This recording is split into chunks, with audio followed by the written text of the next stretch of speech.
చేతక్. ఇది మన ఇండియన్స్ కి ఒకనొక టైంలో ఫేవరెట్ స్కూటర్. మనలో చాలా మంది ఫాదర్స్ ఈ స్కూటర్ ని వాడేవాళ్ళు. ఈ స్కూటర్ లోను అప్పట్లో అల్లుళ్లకు కట్నంతో పాటు కానుగ్గా ఇచ్చేవారు. దాంతో ఈ స్కూటర్ టైం కి రాని కారణంగా అప్పట్లో పిల్లులను సైతం వాయిదా వేసేవాళ్ళు. ఈ స్కూటర్ ఎంత ఫేమస్ అయిందనంటే దీనిని కొనాలంటే బుక్ చేశాక 10 సంవత్సరాల వరకు వెయిట్ చేయాల్సిన పరిస్థితి వచ్చేది.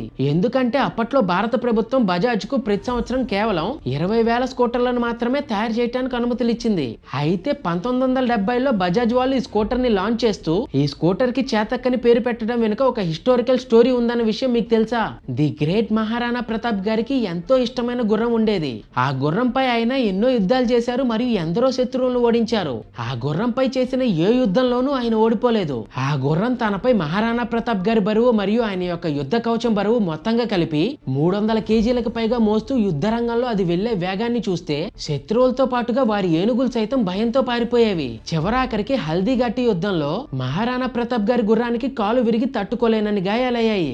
ఆ యుద్ధంలో మహారాణా ప్రతాప్ గారికి సైతం గాయాలవడంతో తన రాజు ప్రాణాలు ఎలాగైనా సరే కాపాడాలనుకున్న ఆ గుర్రం తన గాయాల్ని మరియు విరిగిన కాలును సైతం ఏమాత్రం లెక్క చేయకుండా ఆ విరిగిన కాలుతోనే రక్తం పారుతున్నా సరే 20 అడుగుల కాలువ గుంతం దాటి ఆయన రక్షించి ఆయన చేతుల్లోనే ప్రాణాలు విడిచింది. చరిత్రలోనే అత్యంత శక్తివంతమైన తెలివైన భయం లేని మోస్ట్ లాయల్ గుర్రమైన ఆ గుర్రం యొక్క పేరు చేతక్. దానినే ఇన్స్పిరేషన్ గా తీసుకుని బజాజ్ కంపెనీ వాళ్ళు తాము తయారు చేసిన స్కూటర్లకి చేతక్ అనే పేరు పెట్టారు.